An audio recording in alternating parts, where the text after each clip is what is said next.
नमस्ते जी, नमस्ते। क्या हाल चाल है आपके? सर जी हम तो बहुत अच्छे हैं, आप बताइएगा। हम भी बहुत बहुत अच्छे हैं। प्रेम से बोलेंगे राधे राधे। चले राधे। हाँ जी, चलिएगा। तो आपके सिलेबस का थोड़ा सा डरावना चैप्टर है फॉरेन ट्रेड पॉलिसी, जिससे आप हमेशा भागते रहते हैं। ठीक है जी। नॉर्मली हम जानते हैं कि हमारा जो इनडायरेक्ट टैक्सेस है उसमें तीन तरह की चीज़ें आती हैं। इसमें मैथ्स भी आता है, साइंस आता है और पॉलिटिक्स। मैथ, साइंस, पॉलिटिक्स, इन तीनों से मिलकर बना है आपका आईडीटी। लेकिन ये फॉरेन ट्रेड पॉलिसी, भाई साहब, इसका तो एटीट्यूड ही अलग है। वैसे देखा जाए तो फॉरेन ट्रेड पॉलिसी आपकी 800 पेजेस की किताब बनती है, पर सी इंस्टीट्यूट ने कहा कि भाई आपके लिए 5 ही नंबर का है ये, तो अकॉर्डिंगली इसकी वेटेज लिमिटेड रखी हुई है कि चलो बच्चों को सुंघा देना कि फॉरेन ट्रेड पॉलिसी नाम की भी कोई चीज़ होती है। ये फॉरेन ट्रेड पॉलिसी का जन्म कहाँ से हुआ? जो ट्रेड होता है, बिजनेस होता है, वो अलग अलग लेवल पर होता है। इंट्रा स्टेट, इंटर स्टेट, एक होता है आपका इंटरनेशनल। जो इंटरनेशनल ट्रेड है उसके रेगुलेशन के लिए कि किस तरह से इंपोर्ट किया जाना है, किस तरह से एक्सपोर्ट किया जाना है, और इससे भी बढ़कर कि जो ऑब्जेक्टिव है हमारे इकोनॉमी को डेवलप करने के लिए कि एक्सपोर्ट को हमें बूस्ट करना है और इंपोर्ट को हमें डिस्करेज करना है। इन सभी उद्देश्यों की पूर्ति के लिए, इनके अचीवमेंट के लिए फॉरेन ट्रेड पॉलिसी का जन्म होता है। इसे तैयार कौन करता है? देखिए, एक तरफ होती है मिनिस्ट्री ऑफ कॉमर्स, एक तरफ होती है मिनिस्ट्री ऑफ फाइनेंस। जो मिनिस्ट्री ऑफ कॉमर्स है उसमें कारोबार, बिजनेस संबंधित तमाम प्रकार की डिसीजन मेकिंग की जाती है, और बिजनेस से जो भी रेवेन्यू कलेक्शन है, लेवी है, वो सारा काम, जो मुनीम वाला काम है, वो मिनिस्ट्री ऑफ फाइनेंस यहाँ पे करके चल रही है। ऐसे मान के चलिए कि अगर एक मूवी है तो मूवी में जो डायरेक्टर है वो तो है मिनिस्ट्री ऑफ कॉमर्स, और जो एक्टर है वो है आपका ministry of finance. Ministry of commerce के साथ में एक एक्ट आता है फॉरेन ट्रेड एक्ट 1992 करके। उसी फॉरेन ट्रेड एक्ट की एक प्रोडक्ट है foreign trade policy. Foreign trade policy नाम से ही पता लगता है विदेश व्यापार नीति। पहले इसका नाम हुआ करता था import export policy, EXIM policy भी बोल देते थे। एक्सपोर्ट इंपोर्ट पॉलिसी मतलब एग्जिम पॉलिसी। लेकिन लेटर ऑन इसका नाम बदला गया, फॉरेन ट्रेड पॉलिसी कर दिया गया। इसको कौन बनाता है? इसको फ्रेम करने की जो पावर दी गई है वो है एक आईएएस अधिकारी को। हमारे हिंदुस्तान के अंदर जितने भी बड़े बड़े काम होते हैं वो सब आईएएस अधिकारी के हाथों से ही किए जाते हैं। जितने भी आपके ये मिनिस्ट्रीज बनी हुई हैं, मंत्रालय बने हुए हैं, उनमें सेक्रेटरी का एक पोस्ट होती है, उस पर आईएएस अधिकारी बैठता है। जो मंत्री जी होते हैं वो तो उसका एक चेहरा होते हैं। असल में जो वर्क होता है वो एक आईएएस अधिकारी के द्वारा किया जाता है, और मंत्री जी उसे ऐसे आके यहाँ पर बोल देते हैं, बता देते हैं कि भाई ये हमारी पॉलिसीज है, इस तरीके से है। तो डायरेक्टर जनरल फॉरेन ट्रेड कहा जाता है, डीजीएफटी कहा जाता है उस आईएएस अधिकारी को, जो कि इसे सारा कुछ फ्रेम करके चलता है, एग्जीक्यूट करता है, कंट्रोल करता है, सुपरवाइज करता है। उसके जन्मदाता ये हैं। एवरी 5 ईयर में फॉरेन ट्रेड पॉलिसी को रिप्लेस कर दिया जाता है, और एवरी ईयर फाइनेंशियल ईयर के शुरू में इसको अपडेट करते हैं बहुत अच्छे तरीके से। जैसे हर दिवाली घर में एक गहन सफाई की जाती है, इन डेप्थ सफाई की जाती है। सफाई तो रोज डेली भी होती है, बट दिवाली के टाइम पर थोड़ी ज़्यादा अच्छे से की जाती है, और 5 साल बाद तो पूरा पेंट शेंट सारा कुछ ही चेंज कर दिया जाता है। नहीं, घर में ऐसे ही होता है, तो यहाँ पर भी वैसे ही हो रहा है कि अमेंडमेंट्स, चेंजेस डेली बेसिस पर भी आ रहे हैं, लेकिन एवरी ईयर अच्छे खासे चेंज आते हैं, और 5 साल में तो पॉलिसी ही रिप्लेस हो जाती है। ऐसी वाली बात यहाँ पर कही जाती है। तो यहाँ पर मैंने बातों को रखा है कि किस प्रकार से ये काम करती है। अच्छा, इसकी देख सकते हैं आप यहाँ पे, ये जितनी बात मैंने बोली है सब लिखी मिलेंगी आपको। मिनिस्ट्री ऑफ कॉमर्स हो गई, यहाँ पर आकर ये मिनिस्ट्री ऑफ फाइनेंस हो गई। इनके अपने अपने एक्ट्स और डिपार्टमेंट्स बने हुए हैं, इनके अपने अपने एक्ट्स और डिपार्टमेंट्स बने हुए हैं, आपस में कोरिलेट हैं। ये डायरेक्टर हैं और ये यहाँ पर एक्टर हैं, तब जाके बात बनती है। 1 और 1 11 जैसी बातें हो जाती हैं। ये कस्टम एक्ट वगैरह के अंदर ढेरों प्रोविजंस आप देखते हैं, तो ये सोच किन की है? ये सोच है उनके जो कारोबार बढ़ाने में लगे हुए हैं, मिनिस्ट्री ऑफ कॉमर्स। उसके बाद यहाँ पर आते हैं कि भाई इसके कर्ता धर्ता जो भी हैं वो आपके डायरेक्टर जनरल फॉरेन ट्रेड हैं, जो कि आईएएस अधिकारी हैं, और यहाँ पर उनका रोल बता रखा है कि किस प्रकार से फॉर्मुलेट करना, इम्प्लीमेंट करना, सुपरवाइज करना, कंट्रोल करना, है ना, input export provide, code provide कराना एंड सो ऑन। ढेर सारे काम आपके यहीं पर किए जाते हैं। ठीक, अब आगे जो इसकी पूरी रूपरेखा है, जो पिक्चराइजेशन है फॉरेन ट्रेड पॉलिसी की, वो मुझे कुछ इस तरह से समझ में आती है। कैसे भला? जहाँ जहाँ मेरा पेन घूमे वहाँ वहाँ पर कॉन्सेंट्रेट कीजिएगा। यहाँ पर ये आपका इंडिया हो जाता है। ठीक साहब, अब इंडिया के बाहर हमें यहाँ से एक्सपोर्ट करना है, तो आप देख रहे हैं ये ऊपर की तरफ उठ रहा है, मतलब we want to boost the export, हमें इसको बढ़ाना होता है। और दूसरी साइड में इंडिया के बाहर से जो इंडिया में आ रहा है उसको नीचे की तरफ लाना हमारा उद्देश्य है, वैसे करके बोला जाता है। तो इसको बूस्ट करने के लिए हम क्या क्या काम कर सकते हैं वो यहां पर बताए गए हैं, और इंपोर्ट को डिस्करेज करने के लिए हम क्या क्या कर सकते हैं वो यहां पर डिस्कस किया गया है। और जो ये इंपोर्ट है और ये जो एक्सपोर्ट है इसको रेगुलेट करने के लिए क्या क्या किया जा सकता है वो सारी बात आपकी यहां पर दे रखी है। ठीक, एंड उसके साथ साथ यहां पर डीम्ड एक्सपोर्ट का भी सिस्टम डाला गया है कि जो एक्सपोर्ट कर रहे हैं बहुत अच्छी बात है, लेकिन जो एक्सपोर्टर लोगों को सप्लाई कर रहे हैं 100% ईओयू है या नॉर्मल एक्सपोर्टर वगैरह हैं, तो यहां पर डीम्ड एक्सपोर्ट जैसा कॉन्सेप्ट आ जाता है। ये बिल्कुल वैसे ही है जैसे कि जब आपकी रैंक आएगी या ऑल इंडिया हाईएस्ट मार्क्स आएंगे तो आपको तो बेनिफिट मिलेगा मिलेगा, लेकिन पीछे जो आपकी फैमिली है उसको भी तो बेनिफिट मिलना चाहिए ना, उसको भी रिकॉग्निशन मिलनी चाहिए ना। तो उसी के चक्कर में यहाँ पर ये बोला गया है, डीम्ड एक्सपोर्ट कॉन्सेप्ट लेकर आए थे। 100% ईओयू वगैरह क्या होती है उसका डिस्कशन यहाँ पर कर दिया। बस इतना सा ही है आपका फॉरेन ट्रेड पॉलिसी। आइए इसके एक एक एलिमेंट को देखते हैं। तो यहाँ पर पहले बोला गया है कि भाई इस पर कॉन्सेंट्रेट करते हैं क्योंकि इसका जो मेन और प्राइम ऑब्जेक्टिव है वो है एक्सपोर्ट को बूस्ट करना। अब कैसे कैसे कर सकते हैं? अगर मैं चाहूं कि आपको मैं एक्सरसाइज करवाऊं, एक्सरसाइज अगर आप कर लोगे और मेडिटेशन 10 मिनट का आप कर लोगे ना, तो फिर मुझे ये कहने की जरूरत नहीं पड़ेगी कि बेटा पढ़ाई कर लो, प्रेजेंटेशन सुधार लो। आप खुद को सुधार लो, बाकी सब सुधर जाएगा। फिर जो करोगे ना, खुद को सुधारने के बाद फिर जो आप करोगे वो सब सुधरा हुआ ही होगा। आपको किसी एक्सटर्नल मोटिवेशन की जरूरत ही नहीं पड़ेगी। आप अंदर से इतने मोटिवेट हो जाएंगे, आप खुद ऐसे हो जाएंगे कि आप जिसके संपर्क में आएंगे वो मोटिवेट हो जाए। बस आपको मोटा नहीं होना है, मोटी और वेट, मोटे होकर वेट नहीं बढ़ाना है, आपको उसे लूज करना है। समझ में आ रही बात? ठीक है सर जी। तो अगर मैंने आपको एक्सरसाइज करानी है तो इंडोर या outdoor depend upon your choice, तो मुझे पहले आपके लिए रास्ता साफ करना पड़ेगा। आपका एक टाइम स्लॉट में से एक समय निकालना पड़ेगा कि भाई देख इस टाइम पर तुम एक्सरसाइज कर सकते हो। आपको कुछ मोटिवेट करना पड़ेगा एक्सरसाइज करवाने के लिए, कुछ एक्सरसाइज पर जाने से पहले कि ये करो और वो करो और ऐसे करो और वैसे करो, और कुछ एक्सरसाइज करके जब लौट के आओगे तब मैं आपको प्रोटीन शेक पिलवाऊंगा वैसे करके। तो इस तरह से सारी बातें आती हैं। तो सारा खेल मोटिवेशन का होता है। बच्चों से भी कोई काम करवाना होता है, छोटे छोटे टारगेट रखे जाते हैं, फिर उनको फुलफिल करवाया जाता है एंड देन बात आगे बढ़ पाती है।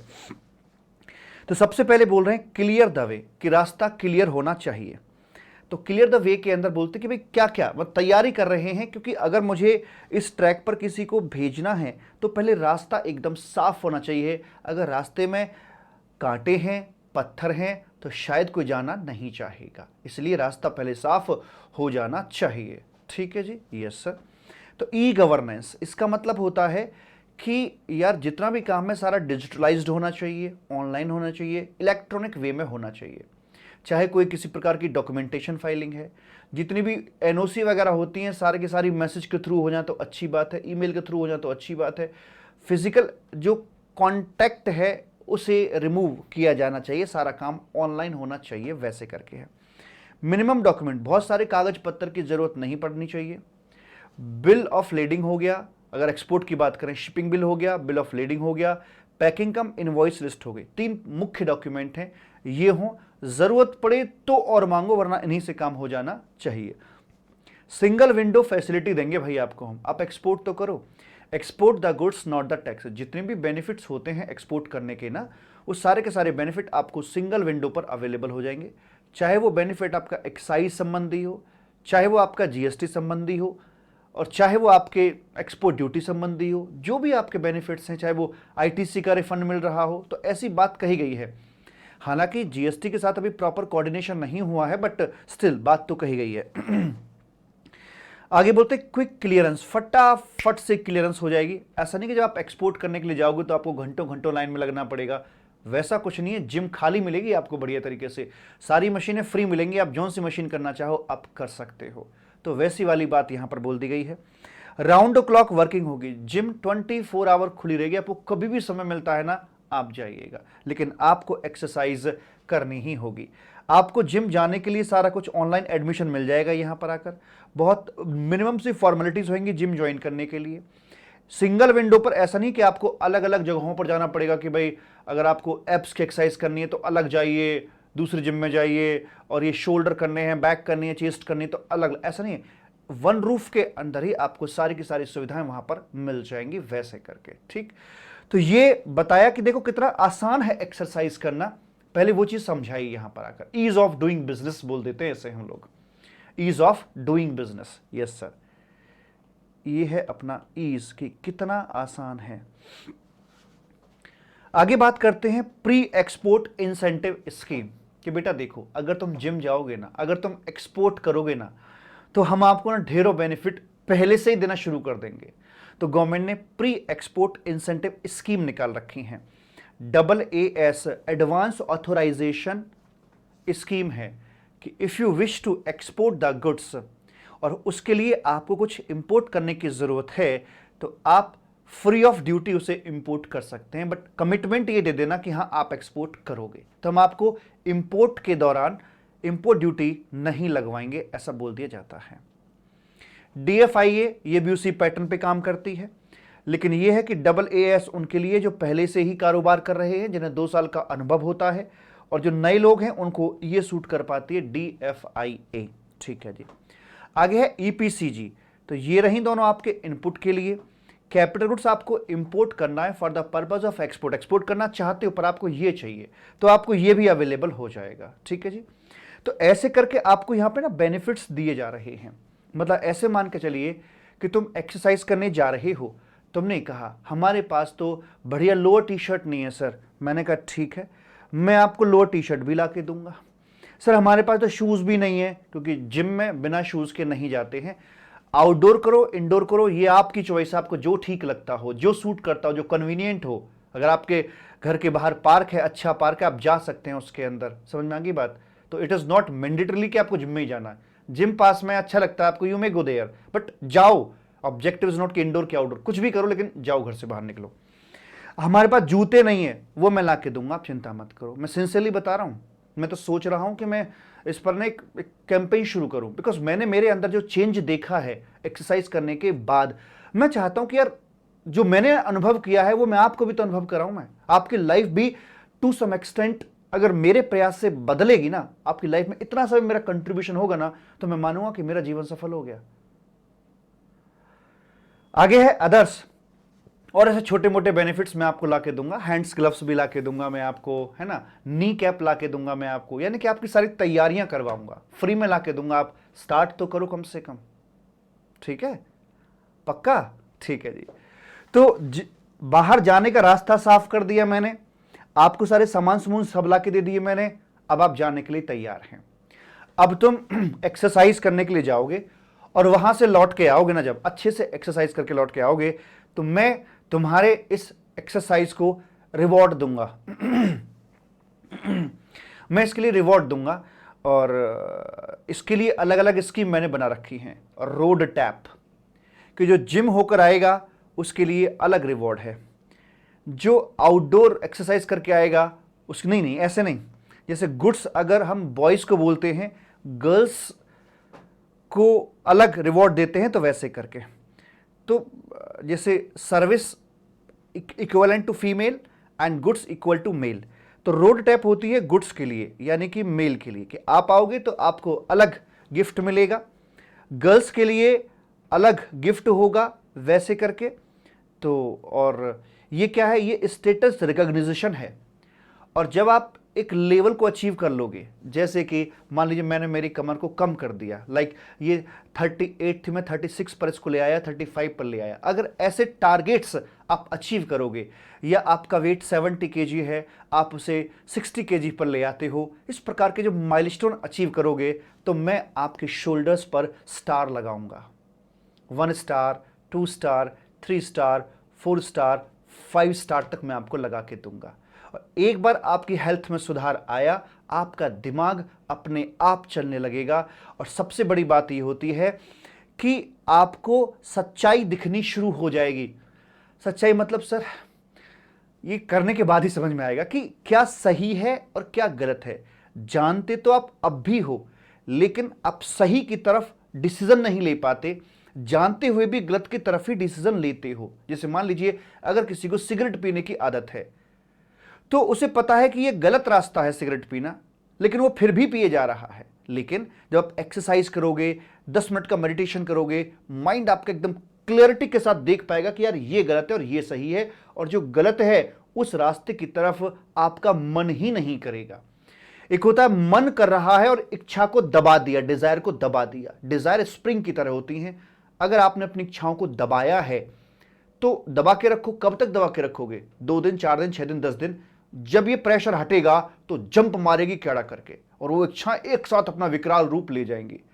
तो आपको वैसे नहीं करना कि अपने डिजायर को दबाना नहीं होता है, ऐसा करना होता है कि कुछ अगर गलत चीज के लिए काम मन कर रहा है तो उस मन को ही खत्म करना, कि वो डिजायर ही पैदा ना हो। उसके लिए जरूरी है आपका मेंटली और फिजिकली फिट रहना। तो जब आप माइलस्टोन अचीव करके आओगे तो यहां पर मैं आपको स्टार होल्डर बनाऊंगा। ऐसे ही जब एक्सपोर्टर लोग अपना ये एक टारगेट अचीव करते हैं एक्सपोर्ट करने में, एक लेवल पर पहुंचते हैं, 3 मिलियन, 25 मिलियन, 100 मिलियन, तो वहां पर उनको सितारे लगाए जाते हैं। और जिनको सितारे लग जाते हैं, स्टार होल्डर बन जाते हैं, तो समझ सकते हैं आपकी अलग अलग तरह की सुविधाएं, फैसिलिटीज उनको अवेलेबल करवा दी जाती हैं। ठीक, तो हमने क्या किया, देखो रास्ता भी साफ किया है और ये सारा सामान इकट्ठा किया आपके लिए। जाओ, और जाने के बाद जब आओगे तो मैं आपको यहाँ अच्छे अच्छे रिवॉर्ड्स भी दूंगा। तो अब तो आप जाओगे ना? हाँ सर। इतना सोचने के बाद कोई भी व्यक्ति अंगारों पर चलने के लिए भी तैयार हो जाए कि ठीक है, वो जोश में भर जाएगा कि ठीक है, हम इसे बूस्ट करेंगे एक्सपोर्ट को। लेकिन एक्सपोर्ट को बूस्ट करने से ही फायदा नहीं है।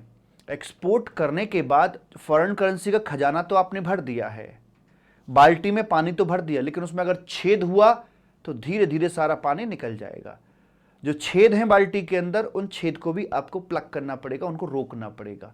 तो इसलिए क्या करना है कि जो इंपोर्ट में आपके जो विदेशी खजाना बाहर चला जाता है, जो हमारे पास में है, तो उसको कम करना पड़ेगा। उसे कम कैसे करें? कि बाहर से आने वाले के लिए दीवार लगा दें। दीवार तो लगा नहीं सकते, WTO मारेगा। लेकिन हाँ, अपने इंडिया के अंदर ही इतने शानदार प्रोडक्ट बनाएं, क्वालिटी प्रोडक्ट बनाएं, कॉस्ट कटिंग करें, R&D करें, टेक्नोलॉजी इंप्रूवमेंट करके चलें कि हमें विदेशी कार खरीदने की जरूरत ही ना पड़े। क्यों खरीदें हम ऑडी? अगर हमारे इंडिया के अंदर ऑडी BMW को टक्कर देने वाली गाड़ी बन जाए, उस लेवल की गाड़ी अगर बन जाए, तो क्यों खरीदें? क्यों 80 लाख रुपए खर्च करें? अगर इंडिया में बनेगी, यहां की बनेगी, उसी टेक्नोलॉजी के साथ बनेगी, तो भाई साहब मैं कह रहा हूं 40-45 लाख रुपए गाड़ी बन जाएगी, जो 80 लाख हम खर्च करने पड़ रहे हैं हमें। और कितना बड़ा अमाउंट बाहर चला जाता है साहब। ठीक है जी। तो वैसे करके, तो इन सभी चीजों पे अगर हम काम करेंगे, मेक इन इंडिया को बूस्ट करेंगे, स्टार्टअप्स की तरफ ध्यान देके चलेंगे, तो निश्चित तौर पर हमें यहां पर सफलता मिलेगी। उसके बाद इनका एक और काम होता है इंपोर्ट एक्सपोर्ट को रेगुलेट करना। मतलब कोई भी जब काम होता है तो उसका अपना एक डिसिप्लिन बनाना बेहद जरूरी होता है। और उसके लिए क्या करना होता है?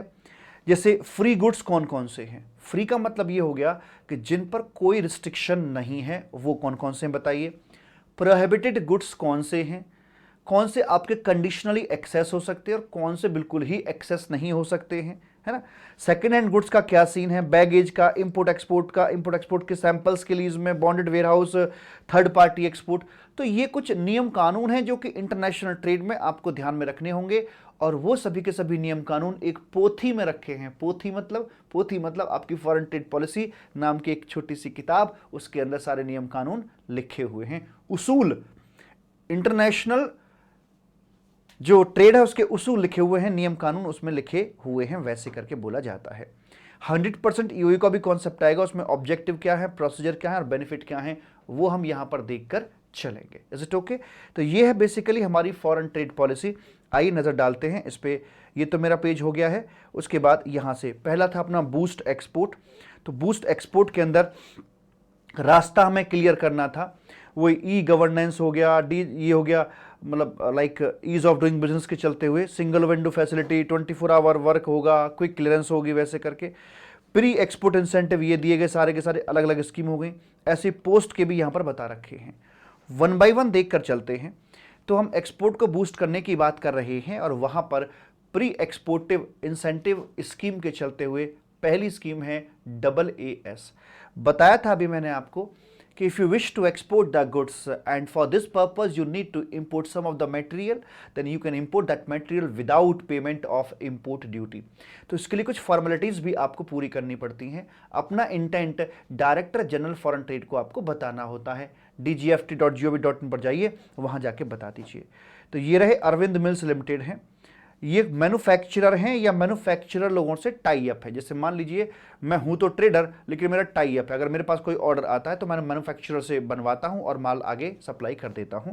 तो कोई सा भी व्यक्ति हो तो वो यहां पर फर्स्ट ऑफ ऑल अप्लाई करेगा कि ठीक है भाई आप हमें ऑथराइजेशन दीजिए so that we can import the goods duty free. तो ये जो ऑथराइजेशन है ये मेरी वैलिड रहती है फॉर 12 मंथ और स्पेसिफाइड पीरियड, जो भी मैंने 2 महीने 4 महीने जो दिया गया हो या 12 महीने, विच एवर इज मोर, उतने पीरियड तक ये आपकी वैलिड रहती है। नंबर 1 आपका ये हो गया। नंबर 2 पर ऑथराइजेशन लेटर मुझे लेने के बाद अब मैं इंपोर्ट करूंगा। जब मैं इंपोर्ट करूंगा तो फ्रंट पर होगी मिनिस्ट्री ऑफ फाइनेंस। तो उस वक्त मुझे ये मिनिस्ट्री ऑफ कॉमर्स के अंडर जो DGFT आ रहा है वहां से मिले हुए इस लेटर को दिखाना पड़ेगा कि साहब हम लेटर लेकर आए हैं, इसलिए हमारी ड्यूटीज को यहां पर माफ कर दिया जाता है। जो भी आपकी इंपोर्ट की ड्यूटी बनती है उनको यहां पर एग्जेम्प्ट कर दिया जाएगा। ये IGST और compensation cess still exempted also. ठीक है जी। तो यहां पर बोलते हैं भैया क्वांटिटी आप कितनी ला सकते हो, कैसे ला सकते हो। तो इसमें एक आता है सियोन हो गया, स्टैंडर्ड इनपुट आउटपुट नॉर्म्स के नाम से इसको हम जानते हैं। ठीक, तो ये क्या है कि सरकार ने ना लगभग सभी प्रोडक्ट का स्टैंडर्ड इनपुट आउटपुट रेशियो बना रखा है कि लाइक अगर एक जेंट शर्ट बनानी है, मेल शर्ट बनानी है, तो उसमें लगभग 2.25 मीटर कपड़ा लगेगा। This is input output ratio standard तरीके से बना रखे हैं। So the material you want to import, अगर उसका ये इनपुट आउटपुट नॉर्म्स दे रखा है तो बहुत अच्छी बात है, अगर नहीं दे रखा है तो फिर क्या करके चलें। तो जो भी हमारे रीजनल ऑफिस पड़ेगा, जो रीजनल अथॉरिटी होगी DGFT के अंदर ना, जो ऑल इंडिया में अलग अलग रीजनल अथॉरिटीज बनी हुई है, वहां पर जाइएगा, अपनी सारी डिटेल्स दीजिएगा और वहां से एक स्टैंडर्ड रेशियो आप फिक्स कराकर उसके बेसिस पर आप अपना ये ला सकते हैं। बिकॉज आपकी आउटपुट में आपके हाथ में कितना ऑर्डर है, आपको 100 यूनिट अगर एक्सपोर्ट करनी है तो उसके लिए इनपुट आउटपुट नॉर्म्स के मुताबिक ही आपकी जो इनपुट क्वांटिटी है वो यहां पर फिक्स की जाती है, उतना तक ही आप इंपोर्ट कर सकते हैं। 10% तक एक्स्ट्रा भी यहां पर बोल दिया जाता है कि ठीक है थोड़ा एक्स्ट्रा भी कर सकते, कोई दिक्कत वाली बात नहीं है। क्योंकि आप जानते हो जब मम्मा स्वेटर बनाया करती थी आपके लिए तो अक्सर जो वूल थी, जो ऊन थी, वो कम पड़ जाती थी और फिर बाजार में वैसे ही वूल लेने के लिए जाते थे तो हल्का फुल्का शेड में डिफरेंस आ जाता था। तो इसलिए मम्मा क्या करती थी, पहले से एडवांस में ही वूल थोड़ी सी एक्स्ट्रा लेकर आया करती थी, लेकिन उसमें से बच जाया करती थी। अगर बचती थी तो आपके मोजे बनते थे, टोपी बनती थी। आप देख लेना आज भी आपके पास रखे हुए होंगे वैसे करके। ठीक सर जी। तो यहां पर हमने बात कह दी, एनुअल क्वांटिटी को भी आप इकट्ठा यहां पर इंपोर्ट कर सकते हो। 300% of FOB value in preceding financial year, तो वैसी वाली बात बोल दी जाती है। और लेकिन एनुअल क्वांटिटी उसी केस में आ सकती है जहां पर पहले से सियोन अवेलेबल है। ओके, और यहां पर आपको एक्सपोर्ट एक्सपीरियंस चाहिए कम से कम 2 साल का। किसी नए एक्सपोर्टर को ये बेनिफिट नहीं दिया जाएगा। तो ये तो बता दिया कि आप ये इस तरीके से ला सकते हो, इंपोर्ट के तौर तरीके हमने बता दिए, लेकिन हमारे कुछ टारगेट्स भी होंगे। अब ऐसा नहीं कि मैं आपको जूते ला के दे दूं, आपने कहा जी हम जिम जाएंगे जूते ला के दो, तो जूते ला के दे दिए और एक दिन गए फिर गायब हो गए। नहीं, अगर मैं आपको जूते लाकर दे रहा हूं तो कम से कम आपको 1 महीना तो रेगुलर जाना ही होगा। जिम जाना या आउटडोर गेमिंग में जाना कोई बड़ी बात नहीं है, कोई भी जा सकता, but the problem is this consistency, regularity. Regular रहना ये सबसे बड़ा चैलेंज होता है। ठीक है। तो आपने जूते मुझसे ले लिए, 2 दिन गए, फिर घर पे आके बैठ गए, तो मेरा तो नुकसान हो गया इसमें। ऐसे कैसे कि मैंने जो ड्रीम देखा था आपको लेकर कि मैं आपकी हेल्थ को फिट कराऊंगा, वो तो हुआ ही नहीं। तो भाई मैं मेरे जूते वापस ले लूंगा, ध्यान दीजिएगा। हाँ, या पैसे उनके वापस ले लूंगा, नए जूते के।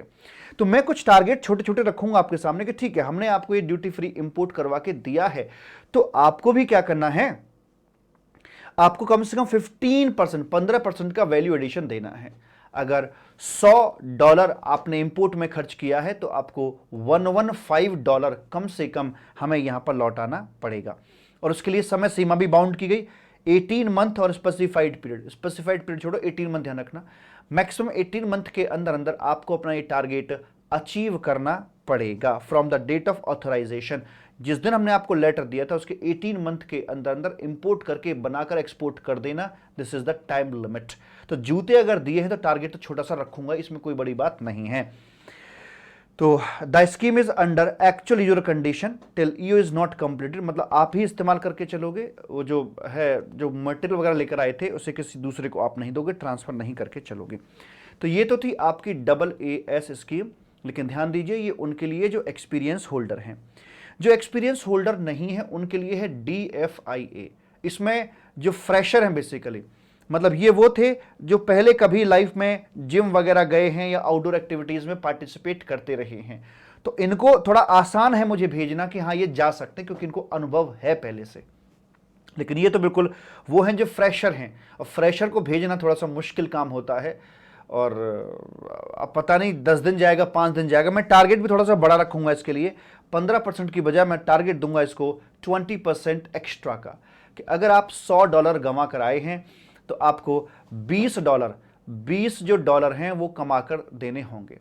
अच्छा, जो पहले से एक्सरसाइज करना जानते हैं, गए हुए हैं, उन पे तो मैं इतना ट्रस्ट कर सकता हूं कि अगर मैं पहले जूते ला के दे दिए उसके बाद तुम जिम चले जाना। लेकिन जो आज तक जिम गए ही नहीं उन पे मुझे डाउट है कि ऐसा ना हो जूते लेकर बैठ जाएं और जाएं ही ना, एक दिन भी ना जाएं तो चक्कर पड़ जाएगा। तो मैंने उनसे कहा एक काम करो, पहले आपके अपने खुद के जो जूते हैं ना उन्हें ही पहनकर 2-4 दिन होके आओ। मैं देखना चाहता हूं कि आप जिम गए भी कि नहीं। फोटो खींचकर मुझे भेजिएगा अगर आप गए हैं तो। जब मुझे लगेगा कि हाँ आप जा सकते हो, जा चुके हो, तब मैं आपको जूते दूंगा। कहने का मतलब ये है कि पहली वाली स्कीम में क्या था कि आपने शुरू में ही इंपोर्ट की परमिशन मिल गई थी, उसके बाद आपने एक्सपोर्ट किया था। ठीक है, यहां पर क्या, पहले आपको एक्सपोर्ट करना पड़ेगा, अपना इंटेंट बताना पहले मुझे कि साहब मैं जिम जा रहा हूं, काउंट कर लेना, मैं रिकॉर्ड में लिख लेना। मैं कहा ठीक है, 2-4 दिन जिम जाने के बाद फिर बताओगे साहब मैं जिम होकर आया, अब जूते लाइए। तो वैसे करके यहां पर बात करी जाएगी। तो पहले मैं बता दिया कि भाई ठीक है, ऐसे हमारा इंटेंट है, DFIA हमें चाहिए होगा। उसके बाद हम यहां पर एक्सपोर्ट कर देंगे। एक्सपोर्ट चाहे फिजिकल करूं चाहे मैं यहां पर डीम्ड करूं, उससे कोई फर्क नहीं पड़ता है। फिर मैं एक्सपोर्ट करूंगा और एक्सपोर्ट हो जाने के बाद फिर मैं यहां पर अप्लाई करके चलूंगा कि जूते दीजिए आप हमें। ठीक है, वैसे करके। तो उसके लिए समय सीमा बताई गई है कि जब विदिन 12 मंथ, 12 महीने के अंदर अंदर मुझे यहां पर इन्फॉर्म करना पड़ेगा from the date of export, और 6 month from the realisation proceed whichever is later. तो जो जहां पर पूरे हो रहे हैं उसके हिसाब से बात करी जाएगी यहां पर आकर। फिर हम यहां पर 4th पॉइंट पर आकर इसको एक्चुअल में इंपोर्ट करेंगे, और इंपोर्ट करने पर हमारा जो BCD है सिर्फ वही यहां पर एग्जेम्प्ट किया जाएगा, मतलब बेनिफिट कम दिया है। यानी ऐसे मान के चलो कि यहां पर AAS के अंदर में जो बेनिफिट दे रहा था वो ज्यादा ड्यूटीज को माफ कर रहा था, ज्यादा बेनिफिट था। जैसे मान के चलिए एडिडास का जो एक अल्ट्रा बूस्ट जूता आता है, वो आता है करीब करीब मान के चलिए, भगवान झूठ ना बोला, 20,000 के आसपास का, थोड़ा बहुत ऊपर नीचे। तो इनको तो मैं दूंगा वो वाला जूता 20,000 वाला। ठीक है, और ये जो नए फ्रेशर थे, अभी इन पर मैं दाव नहीं खेल सकता हूं ज्यादा बड़ा, क्योंकि ये फ्रेशर है, चलो अनुभव आने दो, एक्सपीरियंस आने दो। तो इनको मैं जूते दूंगा थोड़ा कम रेंज वाले, इनको जूते दूंगा मैं 5,000 रुपए वाले ही जूते देकर चलूंगा। तो यानी कि जो अनुभवी थे उनको ज्यादा, सबसे बड़ी बात याद रखना, ये अनुभवी लोगों के लिए है, जो एक्सपीरियंस्ड हैं, ये एक्सपीरियंस्ड लोगों के लिए है, और ये आपका फ्रेशर्स के लिए है। सारे पॉइंट अपने आप दिमाग में क्लिक कर जाएंगे। ठीक है जी, तो सिर्फ BCD ही एग्जेम्प्ट होगी, बाकी जो ड्यूटीज होंगी वो आपकी यहां पर पेबल हो जाएंगी, और स्टैंडर्ड आउटपुट नॉर्म्स के अनुसार दिया जाएगा। और अगर सियोन फिक्स नहीं है तो हम रिस्क नहीं ले सकते, फ्रेशर हैं हम, फिर इस स्कीम का बेनिफिट आपको नहीं देंगे। This scheme is available only with respect to those products where SION has been prefixed. अब इन दोनों स्कीम में अगर हम अंतर करना देखें तो क्या अंतर कर सकते हैं, तो पहली बात तो यही है कि ये एक्सपीरियंस्ड लोगों के लिए है और ये जो फ्रेशर है उनके लिए है। ये प्री एक्सपोर्ट बेनिफिट है, ये पोस्ट एक्सपोर्ट बेनिफिट है। एक्सपोर्ट मतलब लाइक जिम जाना, यहां पर 15% का ये टारगेट रखा गया 15% का कि 15 दिन चले गए तो मैं मान लूंगा कि ठीक है, इनको कम से कम 20 दिन जाना पड़ेगा, 20 डेज जाना पड़ेगा क्योंकि ये फ्रेशर थे, तब मैं मानूंगा कि हाँ आप जा सकते हो। यहां पर सारे के सारे बेनिफिट मिल जाते हैं, 20,000 का जूता मिलेगा और यहां पर सिर्फ एक ही मिलेगा। सियोन है नहीं है चलेगा, कोई दिक्कत नहीं है, लेकिन इनके लिए सियोन है तभी चलेगा। ट्रांसफरेबल ये नहीं है, आप जूते किसी और को नहीं दे सकते हो, अपने पास ही रखोगे, लेकिन ये चूंकि फ्रेशर थे हो सकता है घर ही बैठ जाए, आगे जाए ही ना, तो जूते का क्या करेगा, ट्रांसफरेबल है। टाइम पीरियड यहां पर बता रखा है 12 महीने और 18 महीने, ऐसे यहां पर 12 महीने 12 महीने, और उस सेकंड पॉइंट पर जो ऑथराइजेशन थी उसके लिए 12 महीने और 6 महीने। जेम्स एंड ज्वेलरी सेक्टर के लिए ये अलाउ है, लेकिन ये उनके लिए अलाउ नहीं है। DFIA James and jewellery sector के लिए अलाउ नहीं है, वो सिर्फ उनके लिए यही वाली स्कीम अलाउ की जाती है। इस प्रकार से ये हमारी बात यहां पर हो जाती है। आई होप कि हम इसे अच्छे से कर पा रहे हैं, जो मुझे अंदर से फीलिंग आ रही है, हम अच्छे से बातों को समझ पा रहे हैं और रिकॉल कर पा रहे हैं, और मैं भी इसे तसल्ली से करा रहा हूं, मुझे भी कोई ज्यादा जल्दबाजी हो नहीं रही है। आगे बात करते हैं EPCG को लेकर, एक्सपोर्ट प्रमोशन कैपिटल गुड्स, कि हमें एक्सपोर्ट को प्रमोट करने के लिए कैपिटल गुड्स को ड्यूटी फ्री इंपोर्ट करने की बातें यहां पर करी जा रही हैं। प्रेम से बोलेंगे राधे राधे। कि साहब चला तो जाऊंगा जिम चला तो जाऊंगा, लेकिन जाने के लिए मेरे पास गाड़ी नहीं है, कैपिटल गुड्स चाहिए मुझे, मोटरसाइकिल दिलवा दो, कार दिलवा दो, जो भी है एक व्हीकल दिलवा दो। आपकी डिमांड आई, चला तो जाऊंगा लेकिन कैसे जाऊं, समस्या है। हमने कहा चलो ठीक है ये भी करवाते हैं, और इसके लिए मैंने कहा ठीक है जो भी 2 व्हीलर 4 व्हीलर जो भी मैं आपको दूंगा कैसे, चलो 4 व्हीलर देते हैं। तो 4 व्हीलर कौन सा लोगे, यहां महिंद्रा की थार लोगे या फिर जर्मनी की ऑडी लोगे, दोनों मेरे पास में है, आप बता दीजिए जो से चाहिए आपको, वो मैं आपको दे दूंगा, लेकिन घर से निकलिए बाहर, आपको निकलना पड़ेगा। ठीक है जी, तो बोले कि ठीक है भाई, आप ये डोमेस्टिक यानी कि देसी, यानी कि डोमेस्टिक होगी आपकी ये थार, और ये हो गई आपकी यहां पर ऑडी। देसी या विदेशी कैसी भी मशीनरी आप ला सकते हैं, किस किस, including computer system, software, spare, mould, dies वगैरह वगैरह, ये सब आप ला सकते हैं। कैटलिस्ट वगैरह, कैटलिस्ट होता है लाइक आपके जो कंज्यूमेबल्स होते हैं बेसिकली एक तरह से, but not including second hand. आपको पुरानी कार नहीं चाहिए, मैं नई ला के दूंगा, चिंता मत करो। ठीक है जी। एंड जेनसेट वगैरह या जो इलेक्ट्रिसिटी जनरेट करने के लिए इस्तेमाल किए जाते हैं, तो ये बेसिकली सेकेंडरी मैनर पे इस्तेमाल हो रहा है। जैसे मशीनरी होती है वो प्रोडक्शन में इस्तेमाल हो रही है, हाँ जी, लेकिन जो जनरेटर वगैरह होते हैं ये बैक एंड पर यूज किए जाते हैं for generation of electricity that will be used in the factory. ठीक है, तो वो शामिल यहां पर नहीं है। किस फॉर्म में आपके पास में आएगा, देखिए गाड़ियां जो होती हैं या तो असेंबल्ड फॉर्म में भी आती हैं, कुछ गाड़ियों की असेंबली विदेशी गाड़ियां लेकिन असेंबली इंडिया में आकर होती है, तो अनअसेंबल्ड फॉर्म में आती हैं, CKD SKD, है ना, तो वैसे करके।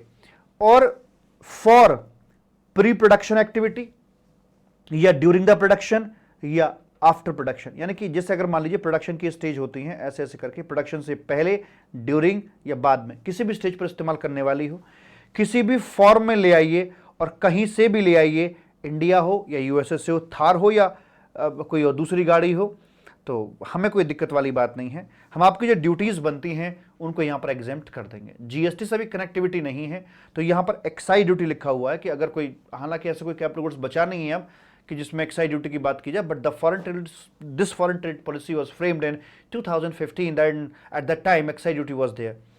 सो कंडीशन फॉर एग्जाम्पशन क्या है कि actual user condition till export obligation is fulfilled, जब तक आपका टारगेट पूरा नहीं हो जाए तब तक आप कार को इधर उधर नहीं करेंगे, किसी और को नहीं देंगे, आप खुद के लिए ही इस्तेमाल करेंगे, क्योंकि मैंने आपको लिए दिए और आप किसी और लगा दें भाई, उससे तो गलत हो जाएगा ना। तो ठीक है जी।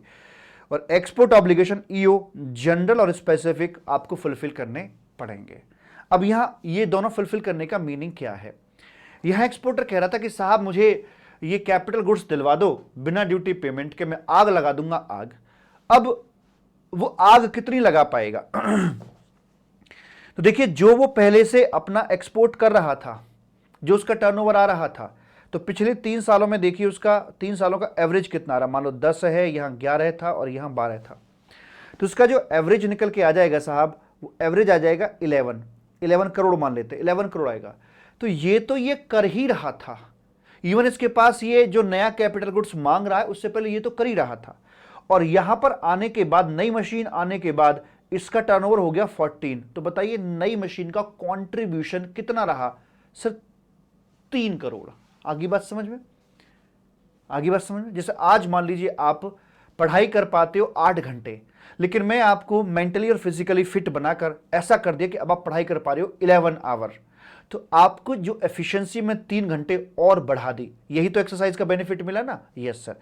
तो यही यहां पे कह रहे हैं सॉरी, कि आपका जो था वो तो आप फुलफिल करो, उसके ओवर एंड अबव आपको जितनी ड्यूटी हमने सेव करवाई है ना, उसकी 6 गुने वैल्यू का एक्सपोर्ट टर्नओवर आपको और देना है अगले 6 सालों में। 6 ईयर में ड्यूटी सेव का 6 गुना आपको हमें देना है। अगर डोमेस्टिक गुड्स रहा था तो ड्यूटी सेव का 4.5, यहां टारगेट थोड़ा कम रखा है बिकॉज थार है, थार और ऑडी में अंतर तो होता ही है, ऑडी तेज भाग जाती है, थार थोड़ी कम चलती है। तो यहां पर टारगेट सॉरी छोटा रखा है कि जो भी आपकी ड्यूटी सेव्ड है उसका 4.5 टाइम्स 6 साल में आप पूरा करोगे तो बात बन जाएगी। अब यहां पर क्या बोल रहे हैं कि वाइल कैलकुलेटिंग एक्सपोर्ट ऑब्लिगेशन, मतलब जो एक्सपोर्ट का टारगेट हमने दिया है, only export of the goods और services under EPCG sorry shall be taken. मैं पानी पीता हूं जरा।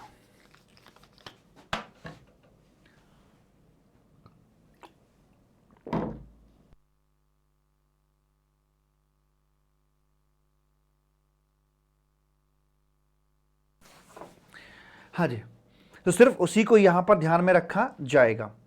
एंड शिपमेंट अंडर AAS और DFIA शैल ऑल्सो भी इंक्लूडेड। अगर आपने ये स्कीम भी ले रखी थी और देन एक्सपोर्ट कर रहे हो तो उस एक्सपोर्ट को भी हम यहां के लिए अपना काउंट करके चलेंगे, दिक्कत वाली बात नहीं है। For fast moving companies, fast moving क्या होती हैं? एक छोटी सी बात बताइएगा, आपको ये 10 किलोमीटर की दौड़ पूरी करनी थी और समय दिया था मैंने आपके लिए 60 मिनट्स, 60 मिनट यानी 1 घंटे का समय दिया था, ठीक।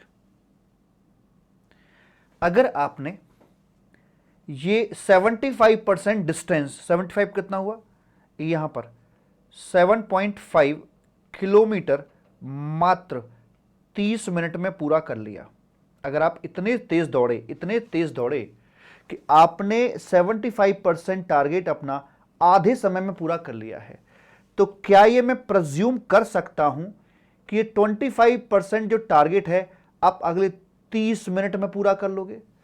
जब 7.5 किलोमीटर 30 मिनट में पूरा कर सकता हूं, तो क्या अगला 2.5 किलोमीटर 30 मिनट में नहीं कर पाऊंगा? We can reasonably presume this कि यस पूरा हो जाएगा। तो हम तो यही मान गए कि भाई बस रहने दो, रुलाओगे क्या?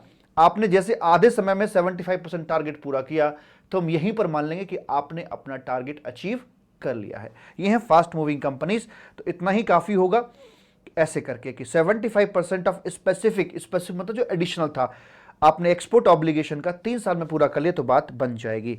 इसको यहां पर करना 2021 को 2022, ये हर बार बढ़ता चला जाता है कि जो भी आपके IGST और ये जो कॉम्पनसेशन सेस हैं इनको हम एग्जेम्प्ट रख के चलेंगे फॉरेन ट्रेड पॉलिसी के अंदर, कहीं से किस प्रकार की बात की जा रही हो तब भी।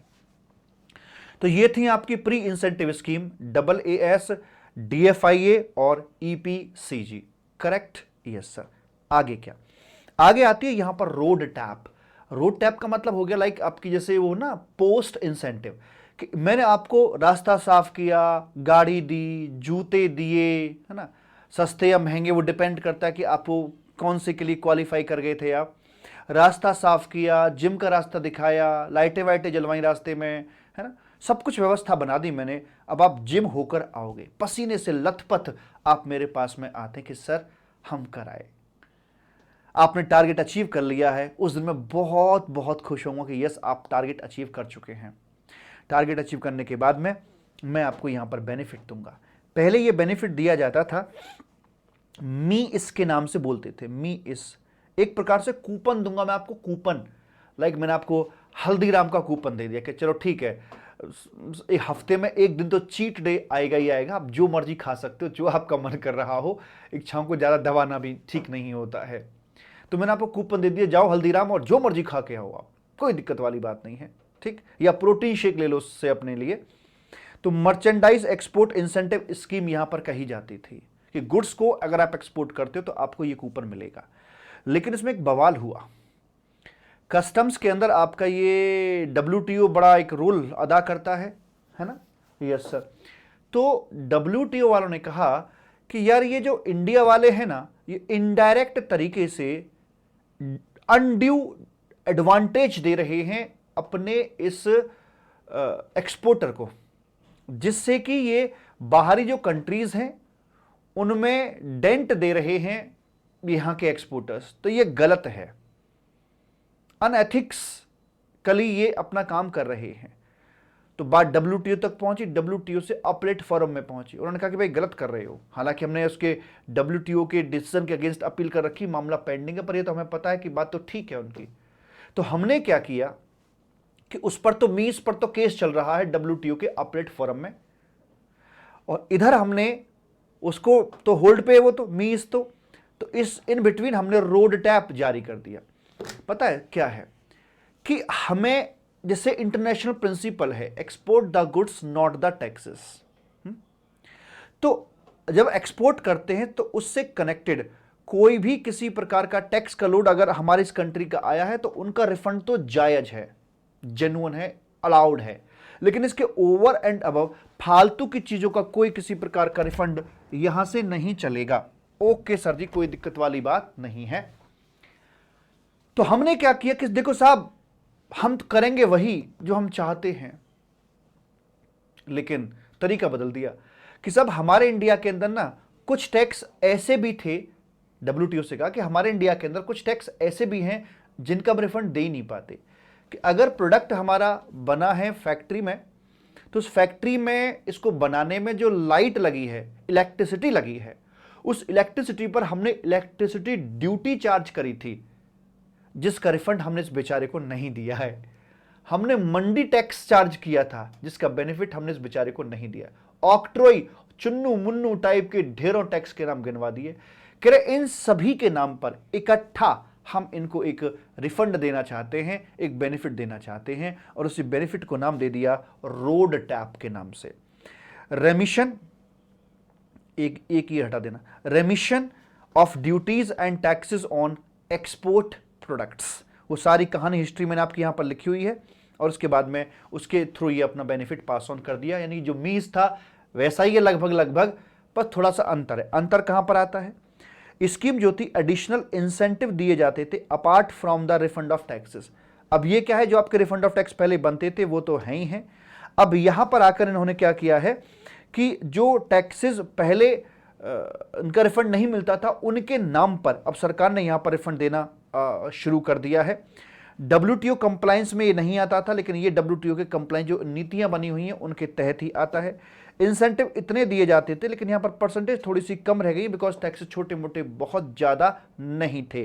एंड मोड ऑफ इशुएंस ये स्क्रिप्ट के फॉर्म में दिया जाता था, that can be used for the payment of custom duties.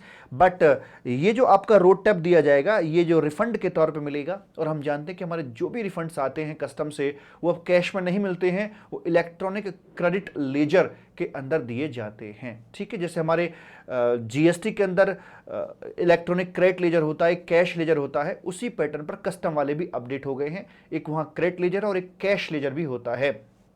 Cash ledger wallet की तरह है, पैसे डालो पेमेंट कर दीजिए। क्रेडिट लेजर में, GST के क्रेडिट लेजर में तो ITC का क्रेडिट होता है, लेकिन इनके क्रेडिट लेजर में कौन सा क्रेडिट आएगा?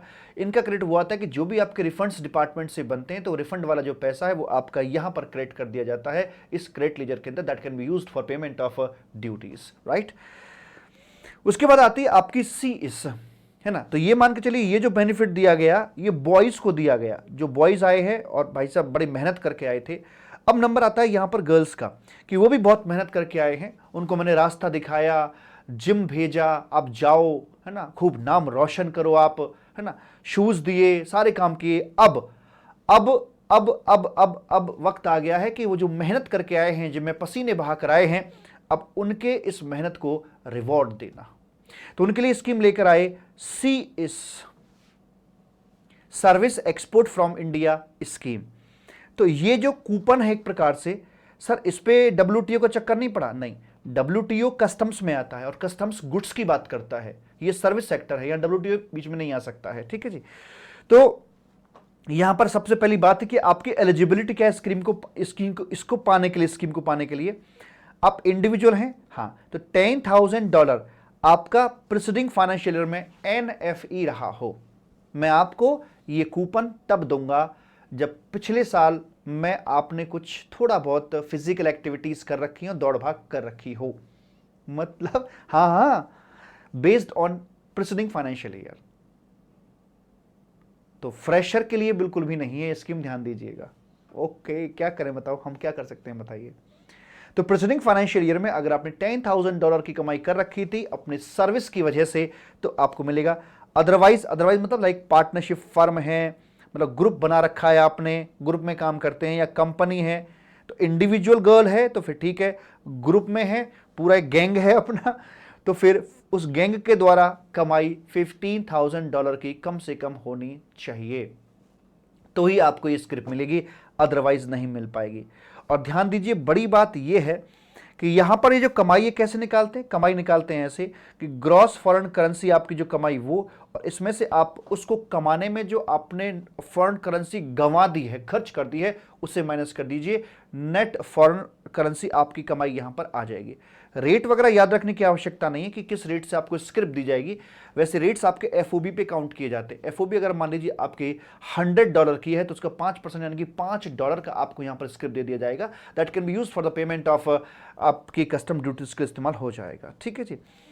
आपका ये जो है, ये हम जो बात कर रहे हैं, ये सर्विस कंसीडरेशन होना चाहिए, इतना सर्विस का कंसीडरेशन नेट में। अगर आपने कोई लोन शोन लिया है बाहर से, या आपने भी कुछ गुड्स एक्सपोर्ट किया था उसका पैसा आया है, उसकी बात हम बिल्कुल भी नहीं करके चलेंगे ना।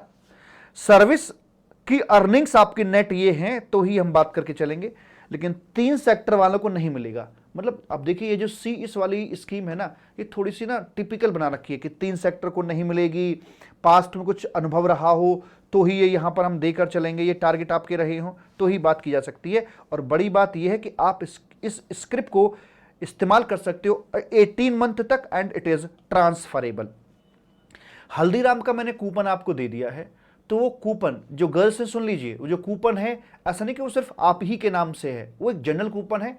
आप उसे अपने किसी दोस्त को देना चाहें, किसी फैमिली मेंबर्स को देना चाहें तो आप दे सकते हैं, वो उसको वहां पर रिडीम करा सकता है। तो एक स्पेसिफिक नहीं होता, इन जनरल कूपन ये हो सकता है। It is transferable and remain valid for 18 months. Is it okay? Yes sir. और कोनो दिक्कत वाली बात सर जी यहाँ पर नहीं है। बहुत ही बढ़िया भाई साहब, बहुत ही बढ़िया साहब, बहुत बहुत बढ़िया। ओके जी, ठीक है, ऐसे करके हो गया। तो ये अब बात आती है स्टेटस होल्डर की।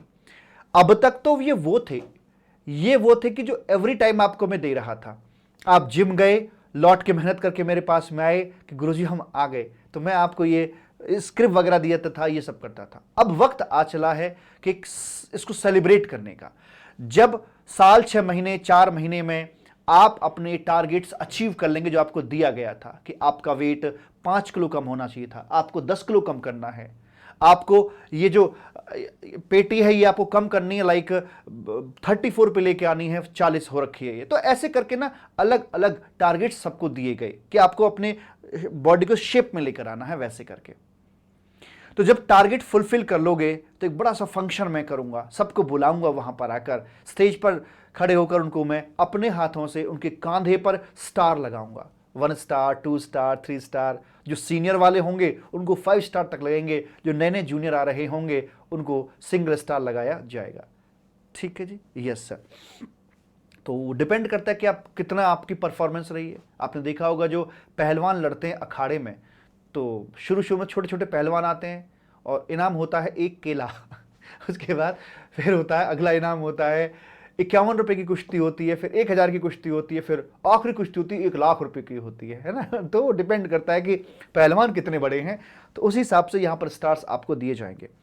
स्टार के लिए क्या है कि आपने करंट फाइनेंशियल ईयर में और पिछले 3 सालों को मिलाकर अगर आपने ये टारगेट्स अचीव कर लिया है, ये वाला ये किया है तो आपको 1 स्टार लगेगा, ये कर लिया तो आपको 2, ये कर लिया है 3, ये 4 और ये कर लिया तो आपने 5।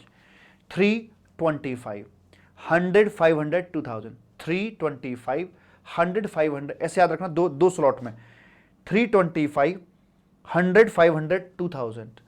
अब सर इसका मतलब वैसे कितना हो गया, क्योंकि इंडियन रुपीज में तक कन्वर्ट नहीं कर लेते तो हमें चैन नहीं पड़ता, तो मैंने 60 का मान लिया रेट ऑफ एक्सचेंज, हालांकि तो कहीं और ज़्यादा चल रहा है, लेकिन 60 का मान लीजिए, क्या फ़र्क पड़ता है। 18 करोड़, 150 करोड़, 600, ये वो आपको ये याद नहीं रखना है, आपको ये याद रखनी है जो मिलियन डॉलर में आपकी रखी है, $3 मिलियन, $25 मिलियन, वैसे करके, ठीक है जी। तो इंडियन रुपीज में बात करें तो मोटा मोटी इतने के अमाउंट के बराबर का आपका ये है। तो अगर आपने इतने टारगेट्स अचीव कर लिए हैं तो आपको स्टार मिलेंगे, और स्टार मिलने के बाद में फिर आप कमांडो बन जाएंगे साहब, फिर आपकी चलनी फिरनी शुरू हो जाएगी, आपको ढेरों बेनिफिट्स मिलेंगे। लेकिन ध्यान दीजिए, export performance necessary for at least 2 year out of 3 year, इससे पता लगता है कि आप कितने रेगुलर रहे थे। वेट कम करना है लेकिन रेगुलर भी आपको देखा जाएगा, आपकी अटेंडेंस क्या रही थी वो भी चेक किया जाएगा, ठीक है जी, ओके। एक्सपोर्ट परफॉर्मेंस जो होगी वो आपकी नॉन ट्रांसफरेबल होगी, होता ही नहीं है। अगर थोड़ा हो जाएगी, जैसे मान लीजिए इसको टारगेट मिला था 5 किलो वजन कम करने का, दूसरे को मिला था 5 किलो वजन कम करने का, अब दूसरा तो वहीं के वहीं है लेकिन पहले वाले ने 10 किलो कम कर दिया, तो बोलेगा कि साहब मेरा 10 किलो कम हुआ है तो 5 किलो इसका कम मान लो। ये क्या तरीका है, ऐसा हो ही नहीं सकता। तो वही कह रहे हैं कि जो एक्सपोर्ट परफॉर्मेंस, जो टर्नओवर है आपका, वो ट्रांसफरेबल नहीं होगा। ऑथोराइजेशन, अब बेनिफिट्स क्या होंगे, authorisation on self certification basis, customs के अंदर आपको ढेरों तरह की ऑथराइजेशंस की आवश्यकता होती है और वो जनरली दी जाती है डायरेक्टर जनरल फॉरेन ट्रेड के द्वारा। तो वैसी वाली जो ऑथराइजेशंस आपकी होंगी वो ना साहब आपको खुद ही सिग्नेचर मार देना, हो गई ऑथराइजेशन, ठीक है, स्टार होल्डर हो भाई आप, अब तो सितारे लग गए हैं आपके कांधे पर, वैसे करके। सियोन फिक्स करने के लिए not available for any product on priority basis, maximum 60 days के अंदर अंदर। अब देखो ना, जब कोई व्यक्ति खिलाड़ी होता है और जीत कराता, नीरज चोपड़ा, मतलब अलग ही सीन बन जाता है ना। आपको हर जगह आपको विशेष अधिकार मिल जाते हैं। नहीं, होटल में भी जाओगे तो होटल वाला भी आपसे पैसे चार्ज नहीं करता, जहाज वाले आपसे पैसे चार्ज नहीं करते हैं, मौज आ जाती है, मुझे ऐसा लगता है। तो यहां प्रायोरिटी बेस पर होगा। तो ऐसे मान के चलो जैसे आप एक खिलाड़ी की ड्रेस में घूम रहे हो और मेडल आपके गले में पड़ा हुआ है, जहां जा रहे हो भाई साहब सब मौज ही मौज हो रही है। Exemption from bank guarantee warranty, आपको कुछ नहीं देना, कहीं जैसे जरूरत पड़ती है बैंक गारंटी देने की। Eligible for accredited client program, एक एसीपी होता है, लेकिन एसीपी वाला जो प्रोग्राम है ये आपका बन जाता है 3 स्टार या अबव है।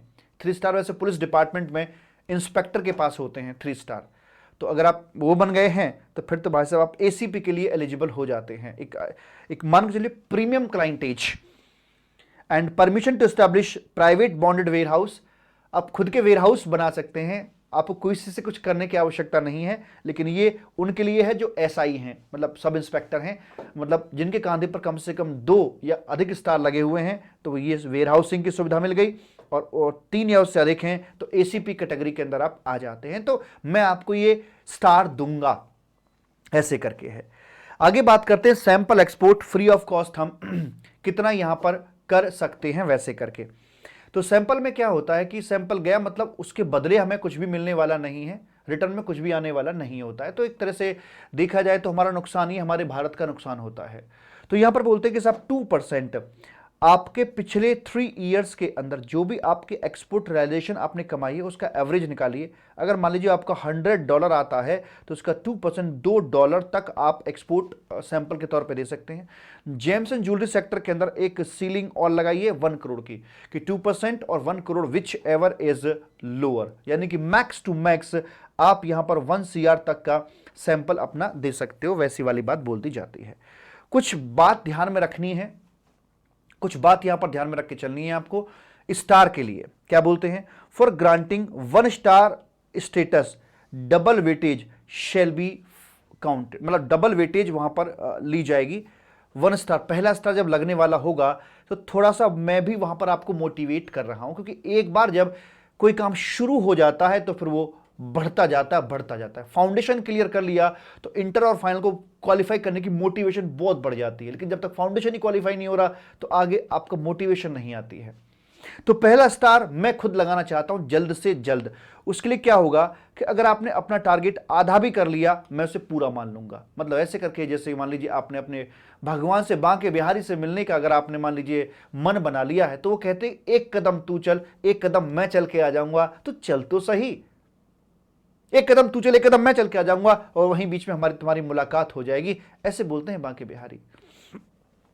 तो एमएसएमई जो छोटे लेवल के हैं, लेकिन दिख रही कि भाई ऐसे करके हैं, तो अगर मान लीजिए जैसे मेरा $3 मिलियन होता है पहला स्टार लगाने के लिए, $3 मिलियन होता है, तो आप अगर आपने 1.5 मिलियन भी कर लिया ना, तो मैं इसे डबल काउंट कर लूंगा, मैं इसे ही 3 मिलियन मान लूंगा, यानी आधे पर ही पूरा बेनिफिट यहां पर दे दिया जाएगा।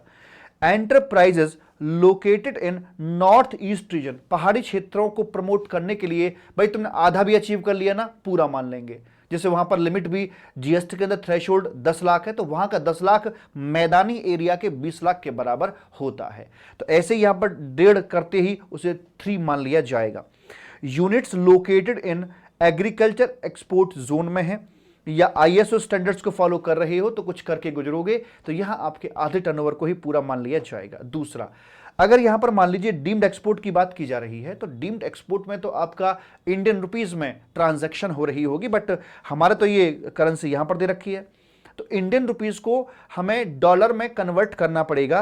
तो उसके लिए जो 1 अप्रैल को फाइनेंशियल ईयर के, ईच फाइनेंशियल ईयर के 1 अप्रैल को जो रेट ऑफ एक्सचेंज होगा, वो वाला रेट ऑफ एक्सचेंज लेकर मल्टीप्लाई करके हम उसे डॉलर में कन्वर्ट करेंगे, and then we will check कि for which star you are eligible, आप कौन से के लिए यहां पर एलिजिबल हैं, और तमाम प्रकार के आपके जो बेनिफिट्स हैं वो एफओबी पर काउंट किए जाते हैं। तो ये थे आपके स्टार लगाकर दिए मैंने आपको यहां पर आकर, कि इस लेवल को अचीव करने के बाद, टारगेट्स अचीव करने के बाद आपके कांधे पर स्टार सजा दिए जाएंगे। मैंने बताया था हमारे जो बूस्ट करने वाली बात थी, अब देखिए मैंने सभी पॉइंट्स को यहां पर आपसे डिस्कस कर लिया है। ये जो हमारी बात यहां पर चल रही थी मेरा बच्चा, ये वाली कि ये रास्ता साफ किया, जूते ला के दिए, फिर ये सब बांट दिया मैंने आपके। अब देखते कि यार decrease the import, decrease the import मतलब ये कि मैंने आपको जिम तो भेज दिया है, लेकिन आपको खाने पीने पर कोई कंट्रोल नहीं है। किसी महापुरुष ने कहा है कि अगर आपको सेहत बनानी है, सेहत को ठीक रखना है, तो सेहत बनती है किचन में। 70% आपकी सेहत में किचन का रोल होता है, और 30% आपके ये जिम का रोल होता है, किसी महापुरुष ने कहा है। मतलब क्या, कि मतलब आप जिम तो जा रहे हो, लेकिन भाई साहब वो आपका ब्रेड और मक्खन वो बंद नहीं है, आपका पिज्जा बंद नहीं हो रहा, तो यार तुम कितने भी कुछ करते रहो, वहां से तुम घटाते रहोगे, यहां से बढ़ाते रहोगे, बात वही चलती रहेगी। तो इसलिए आपको दोनों पॉइंट्स पर काम करना पड़ेगा, तभी सेहत में सुधार आएगा, है ना। बहुत लोग हैं, मान लीजिए जिम करने जा रहे हैं और जिम करके आके भाई साहब सुट्टे लगा रहे हैं, सुट्टा बार चल रहा है, या जिम जाने से पहले सुट्टा लगा के जा रहे हैं कि एनर्जी आ जाएगी, उससे एनर्जी नहीं आती है, बल्कि और डाउन होती है। कुछ समय के लिए पंपिंग हो जाती है, फिर और नीचे आ जाती है। ठीक है, तो ऐसी गंदी गंदी चीजों का भी हाथ मत लगाइएगा, हम बता रहे हैं आपको। तो हमें ये काम करने पड़ेंगे। तो एक्सपोर्ट को बूस्ट करने के साथ साथ जो कमा लिया है, वो कमाया हुआ हमारे हाथ से छूट ना जाए, इसलिए हमें ये काम तो करने ही पड़ेंगे। मेक इन इंडिया, ये वो, cost cutting, technology improvement and all. And उसके बाद हमें इसको इंपोर्ट एक्सपोर्ट को रेगुलेट भी करना होगा। तो ये प्योर थ्योरेटिकल पॉइंट है। रेगुलेशन के लिए क्या है, चाहे इंपोर्ट हो चाहे एक्सपोर्ट हो, बीच में से एरो आ रहा था ना, इंपोर्ट एक्सपोर्ट को डायरेक्टर जनरल फॉरेन ट्रेड के द्वारा दिया जाता है। उसकी वेबसाइट पर जाइए, ANF2A करके फॉर्म है, वहां जाइए। 250-500 रुपए की फीस लगती है, और ये जरूरी है। लेकिन कुछ कामों के लिए इंपोर्ट एक्सपोर्ट कोड का होना जरूरी नहीं होता है, जैसे कि आप बैगेज के तौर पे काम कर रहे हैं या इंपोर्ट बाय पोस्ट कर रहे हैं, तो वहां पर इसकी आवश्यकता नहीं होती है। फॉरेन ट्रेड पॉलिसी ऐसा नहीं, कोई इंडिपेंडेंट नहीं है, it is tied up with other laws, तो उनके साथ ये मिक्सअप है और सभी के साथ कोऑर्डिनेट करके चलता है। सॉफ्ट प्रोविजंस हैं पड़ोसी देशों के लिए हमारे फॉरेन ट्रेड पॉलिसी के अंदर। यहां पर बता रखा है कि कौन कौन से गुड्स ऐसे हैं, वेबसाइट पर जाकर देख सकते हैं, जो कि फ्रीली एक्सपोर्टेबल हैं। कौन कौन से ऐसे हैं जो कि प्रोहिबिटेड है, याद नहीं रखना, मैंने इलस्ट्रेशन के तौर पे बता रखा है, बस अब मुझे ये पता होना चाहिए कि it is defined by foreign trade policy कि यार ऐसे ऐसे कैटेगरी में बांटा जाता है। रिस्ट्रिक्टेड आइटम कौन कौन से होते हैं, सेकेंड हैंड गुड्स का क्या ट्रीटमेंट दिया जाता है, नॉर्मली फ्रीली अलाउड होते हैं, कोई ऑथराइजेशन की आवश्यकता नहीं होती है, लेकिन इनके लिए ऑथराइजेशन चाहिए होगी, जैसे laptop, xerox machine, gen set and some other specified goods, तो ये एक परमिशन के बाद ही यहां पर इंपोर्ट किए जा सकते हैं। पैसेंजर बैगेज हो गया, import under lease freely allowed है। इंपोर्ट ऑफ सैंपल्स के बारे में बता रहे हैं कि sample up to 3 lakh CIF can be imported by all exporter without duty, और samples of tea 2000 rupees CIF per consignment will be allowed without authorisation, है ना, ऐसे करके बोल दिया जाता है। एंड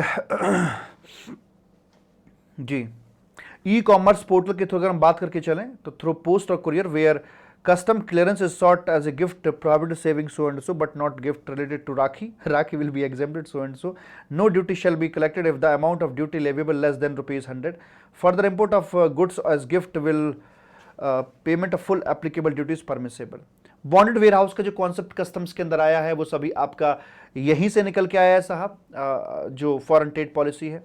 ऐसे बता रखा है, एक्सपोर्ट संबंधी बता रखा है कि भाई वही सारी चीजें, फ्रीली कौन सा, प्रोहिबिटेड कौन सा और ये सब कौन सा। और आगे कॉन्सेप्ट आता है आपका यहां पर थर्ड पार्टी एक्सपोर्ट का। हम जल ग्रहण कर लें? हाँ जी कर लीजिए। जी साहब, तो आगे बोलते हैं थर्ड पार्टी एक्सपोर्ट। कई बार ये क्वेश्चन एग्जाम में पूछा भी गया है। क्या होता है थर्ड पार्टी एक्सपोर्ट, मैं आपको बताता हूं यहां पर आकर। देखिए, ये USA के अंदर कस्टमर हमारा बैठा हुआ है, ये ट्रेडर आदमी है और ये एक मैन्युफैक्चरर है।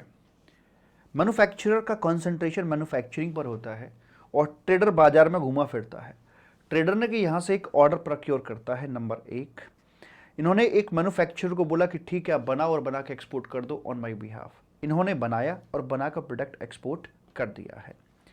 ऐसे में दोनों पार्टीज को बेनिफिट पाने के लिए क्या करना पड़ेगा, तो जो मुख्य डॉक्यूमेंट है शिपिंग बिल, उसमें दोनों पार्टीज का नाम होना चाहिए। It is called third party export. दोनों पार्टीज का नाम होना चाहिए।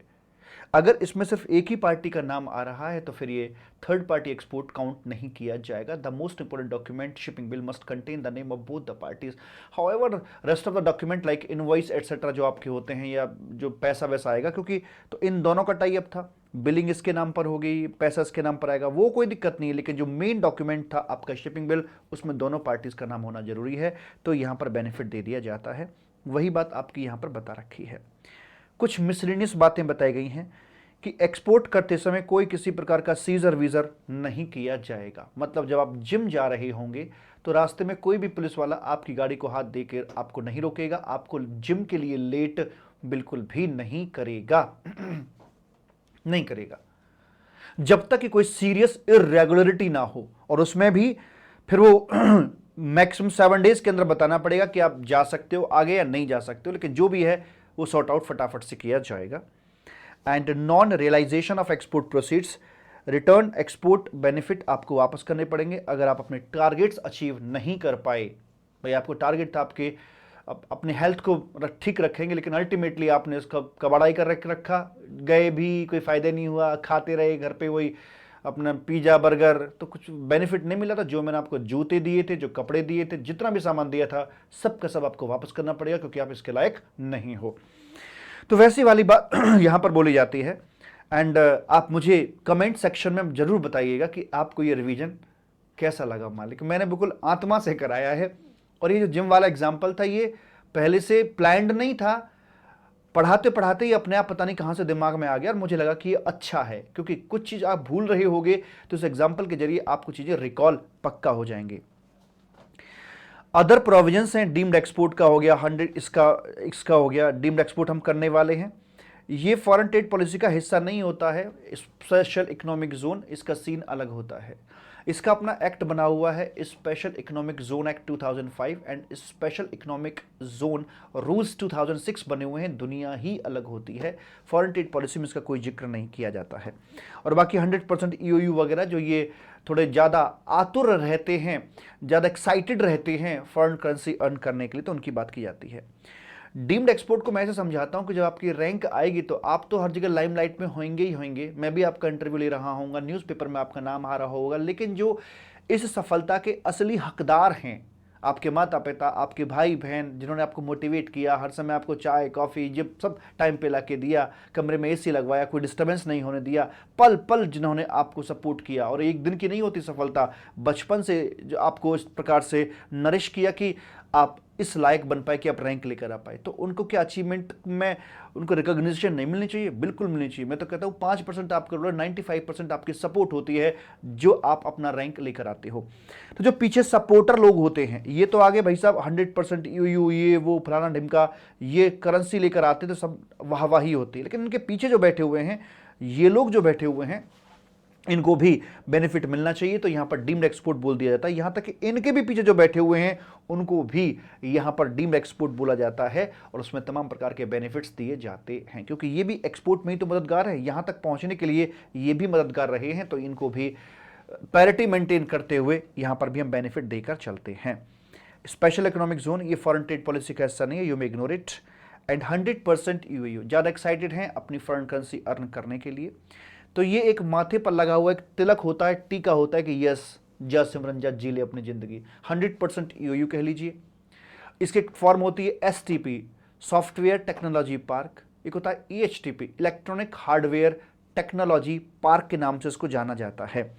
अब 100% यूएयू का मतलब ये बिल्कुल नहीं है कहीं लिटरली पकड़ लो आपके यार जो भी ये बनाएंगे सारा का सारा एक्सपोर्ट ही करके चलेंगे, वैसा वाला कुछ भी यहां पर नहीं है। तो क्या है, इनका अपना डीटीआ यानी कि डीटीए, डोमेस्टिक टैरिफ एरिया के लिए भी अपना एक कोटा होता है।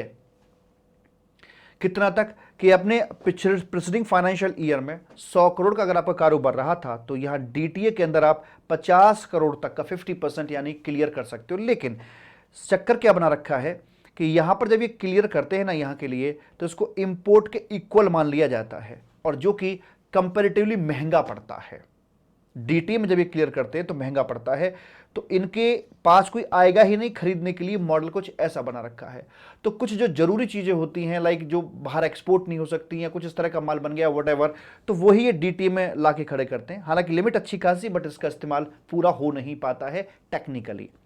एंड उसके बाद ऑब्जेक्टिव क्या है, वो यार ऑब्जेक्टिव क्या हो सकते हैं, प्रमोट करना एक्सपोर्ट को, फॉरेन रिजर्व्स को बढ़ाना है, इन्वेस्टमेंट को अट्रैक्ट करना, एम्प्लॉयमेंट जनरेशन करना, जो कॉमन ऑब्जेक्टिव्स होते हैं वही सारे हैं। प्रोसीजर क्या होगा, सबसे पहले आपको देखना कि प्लांट मशीनरी का जो इन्वेस्टमेंट है वो कम से कम 1 करोड़ रुपए का आपका होना चाहिए। अप्लाई करेंगे आप यूनिट अप्रूवल कमेटी को, यूएसी को अप्लाई करेंगे, वहां से फिर अप्रूवल मिलने के बाद में आपको जो बोर्ड है इनका वहां से एक ऑथराइजेशन लेटर या अप्रूवल लेटर लेना होगा। उस लेटर को मिलने के बाद आपको अपना बिजनेस स्टार्ट करना पड़ेगा with in 2 year. However it can be extended for further 2 year, but तो कुल मिलाकर मैक्स टू मैक्स 4 ईयर के अंदर अंदर आपको अपना बिजनेस शुरू करना पड़ेगा। ये जो 100% यूयू वगैरह होते हैं ये ट्रेडिंग पर्पस के लिए नहीं बनाए जाते, इस चीज का ध्यान रखे चलिएगा। यहां से क्वेश्चन आ सकता है, it's not for trading activities. Okay, yes sir. Service sector के लिए अपने हो सकते हैं एंड मैन्युफैक्चरिंग सेक्टर के लिए हो सकते हैं।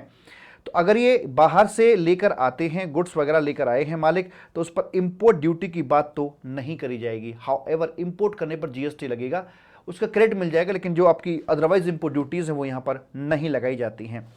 इंडिया से डोमेस्टिकली ही अपना परचेज करते हैं तो भी एक्साइज ड्यूटी वगैरह सब लगती है, और जीएसटी वगैरह है वो सब भी अपना लगाया जाता है। यानी कि इनवार्ड की अगर मैं बात करूं तो सिर्फ इंपोर्ट ड्यूटी एग्जाम्प्ट है, बाकी कुछ भी एग्जाम्पशन नहीं है। तो यहां हो गया आपका इनवार्ड साइड में ओनली इंपोर्ट ड्यूटी, बाकी सारे टैक्सेस आपके लगते हैं, ये ही एग्जाम्प्ट की जाती है। आउटवर्ड साइड में एक्सपोर्ट करोगे तो ऑब्वियस सी बात है कोई टैक्स नहीं आएगा, लेकिन डीटी को रिमूव करोगे तो इसे डीम्ड इंपोर्ट की तरह देखते हैं, और अकॉर्डिंगली यहां पर इंपोर्ट ड्यूटी कैलकुलेट कर दी जाती है, जो कि महंगी पड़ती है दरअसल। क्योंकि अगर डोमेस्टिक नॉर्मल केस में सिर्फ जीएसटी का लोड आता है, लेकिन इंपोर्ट ड्यूटी जब कैलकुलेट की जाती है तो उसमें इंपोर्ट ड्यूटी के साथ साथ आपका आईजीएसटी भी आ जाता है, तो प्रैक्टिकली ये महंगा पड़ता है। तो दैट्स वाई ये मजबूरी में ही डीटीए के लिए रिमूवल करके चलते हैं। Is it okay? तो ऐसी वाली बात टैक्सेशन को लेकर यहां पर आ जाती है मेरे बच्चा।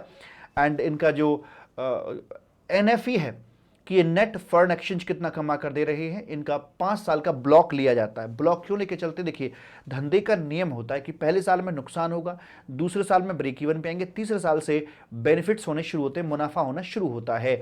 तो पहले 5 साल तक का समय दिया जाता है, एग्रीगेट करके देखते हैं कि आपने कितना पाया और कितना आपने खोया और कितना आपने पाया। तो आपका जो पॉजिटिव आना चाहिए कि आपने नेट हमें ये कमा के दिया है, बट किसी कारण से जैसे लाइक कोरोना आ गया या कोई और समस्या पैदा हो गई तो ये ब्लॉकेज आपका बढ़ाया जा सकता है। 5 साल की बजाय 7 साल कर सकते हैं। चलो 7 ईयर में देख लेंगे कि आपने क्या गंवाया है और क्या कमाया। अगर आपने गंवाया है उल्टा तो आपका 100% ईओयू रखने का स्टेटस का कोई फायदा नहीं है, ये तिलक मिटा दीजिएगा। और आपने कमाया है तो बहुत अच्छी बात है, ठीक है। तो नॉर्मली ये टारगेट अचीव हो ही जाता है, इसमें कोई दिक्कत वाली बात नहीं आती है। आगे फॉरेन ट्रेड पॉलिसी 2015-20 के जो मेन फोकस क्या था, वही एम्प्लॉयमेंट जनरेट करना, डिजिटल इंडिया, स्पेशल इंसेंटिव, ये सब, ये तो not relevant for exam purpose, वैसे करके था। एंड उसके बाद ये आईसीआई के जो स्टडी मेटेरियल के क्वेश्चन हैं मैंने दे रखे हैं, आप इनको यहां पर कर लीजिएगा। तो मैंने मेरी तरफ से इस चैप्टर को बहुत आसान बनाने का प्रयास किया है। तसल्ली से मैंने आपको पढ़ाया है और उतनी तसल्ली से आपने इसको पढ़ा होगा। क्वेश्चन जरूर कर लीजिएगा, ठीक है। तो आज के लिए इतना ही, बहुत बहुत धन्यवाद। और अलग से मैं क्या बोलूं कि आपको अपनी हेल्थ किस तरह से रख के चलिए, और आपको जूते चाहिए, आपको टी शर्ट चाहिए मुझसे, तो मैं आपको अवेलेबल करवा दूंगा। लेकिन आपको इंडोर या आउटडोर घर से बाहर निकलना ही पड़ेगा। आप अपनी बॉडी को 1 घंटा दोगे तो आपकी बॉडी की परफॉर्मेंस 3 घंटे बढ़ जाएगी, हम बता रहे हैं, ये गारंटीड है, अनुभव से बता रहा हूं। कोई यूट्यूब की सुनी हुई वीडियो से नहीं बता रहा, न किताबों में पढ़ के बता रहा, अपने अनुभव से आपको बता रहा हूं। Thank you so much, wish you all the very best. Radha Rani की कृपा आपके ऊपर यूं ही बरसती रहे और आप उस कृपा में इतने मग्न रहें। मेडिटेशन करते करते पता है कैसी कैसी फीलिंग आ जाती है, जब कर रहे होते हो ना तो लगता है कि यार तो इतना खुश क्यों है, कुछ ज्यादा ही नहीं हो रही खुशी, मतलब अंदर से व्यक्ति इतना मग्न हो जाता, इतना प्रफुल्लित हो जाता, आनंदमयी स्थिति में पहुंचता है कि मैं आपको क्या बताऊं, ठीक है। और हमेशा पॉजिटिव रहे। पॉजिटिव मतलब ये कि कोई नकारात्मक, कोई नेगेटिव आपके थॉट्स आए भी ना, हट नहीं मैं कर सकता हूं, यस मैं कर सकता हूं, आई कैन डू इट, मतलब अपने आप से कभी कमजोरी लाए ही ना अपने अंदर। ऑलवेज नहीं, क्यों नहीं कर सकता, व्हाई नॉट। जब कोई नेगेटिविटी आए ना सामने खड़े जाओ, हाँ क्यों नहीं कर सकता, बात करो उससे, क्यों नहीं कर सकता हूं मैं, yes. Thank you so much, bye tata and ढेर सारा लव यू मेरा बच्चा। कस्टम कंप्लीट हुआ, जीएसटी की तैयारी करते हैं, ठीक है।